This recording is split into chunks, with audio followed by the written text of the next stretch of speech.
Hi, I'm Father Mike Schmitz, and you're listening to the Bible in a Year podcast, where we encounter God's voice and live life through the lens of Scripture. The Bible in a Year podcast is brought to you by Ascension.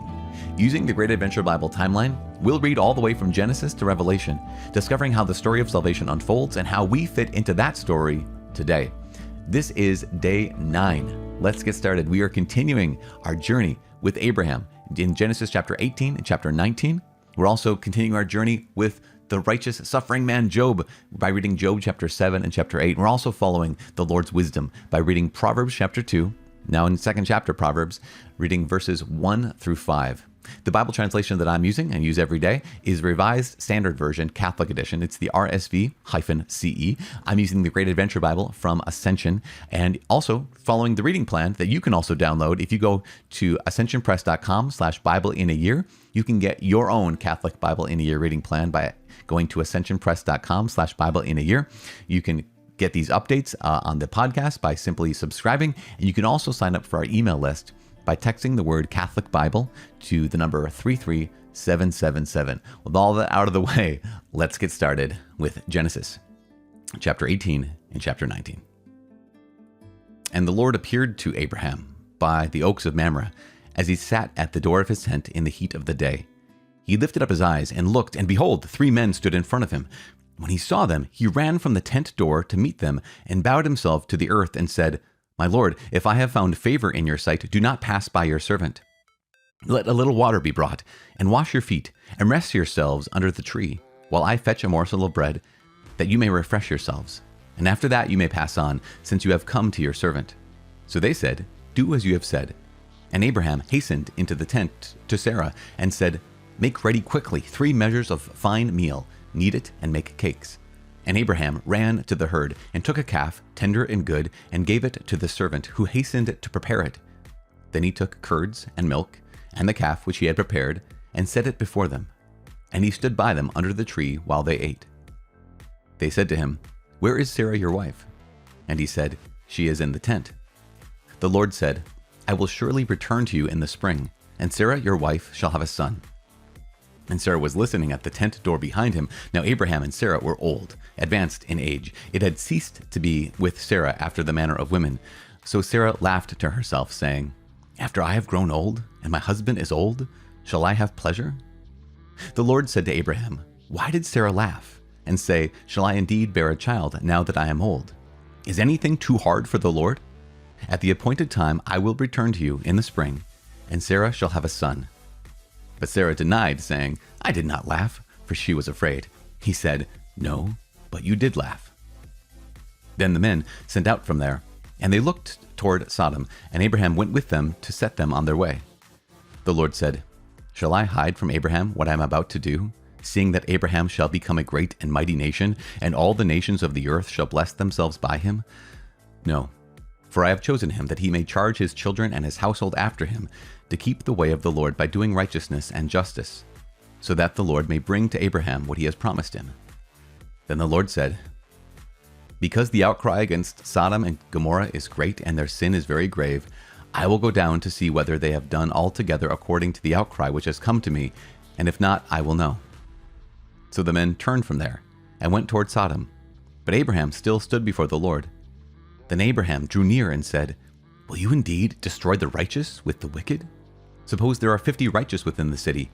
Will you then destroy the place and not spare it for the 50 righteous who are in it? Far be it from you to do such a thing, to slay the righteous with the wicked, so that the righteous fare as the wicked.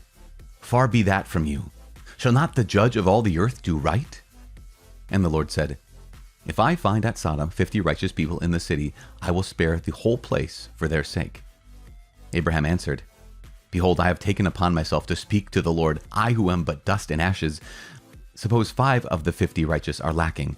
Will you destroy the whole city for the lack of 5? And he said, "I will not destroy it if I find 45 there." Again he spoke to him and said, "Suppose 40 are found there." He answered, "For the sake of the 40, I will not do it." Then he said, "Oh, let not the Lord be angry, and I will speak. Suppose 30 are found there." He answered, "I will not do it, if I find 30 there." He said, "Behold, I have taken upon myself to speak to the Lord. Suppose 20 are found there." He answered, "For the sake of 20, I will not destroy it." Then he said, "Oh, let not the Lord be angry, and I will speak again but this once. Suppose 10 are found there." He answered, "For the sake of the 10, I will not destroy it." And the Lord went his way when he had finished speaking to Abraham, and Abraham returned to his place. The 2 angels came to Sodom in the evening, and Lot was sitting in the gate of Sodom. When Lot saw them, he rose to meet them and bowed himself with his face to the earth and said, "My lords, turn aside, I pray you, to your servant's house and spend the night, and wash your feet. Then you may rise up early and go on your way." They said, "No, we will spend the night in the street." But he urged them strongly so that they turned aside to him and entered his house, and he made them a feast, and baked unleavened bread, and they ate. But before they lay down, the men of the city, the men of Sodom, both young and old, all the people to the last man, surrounded the house, and they called to Lot, "Where are the men who came to you tonight? Bring them out to us, that we may know them."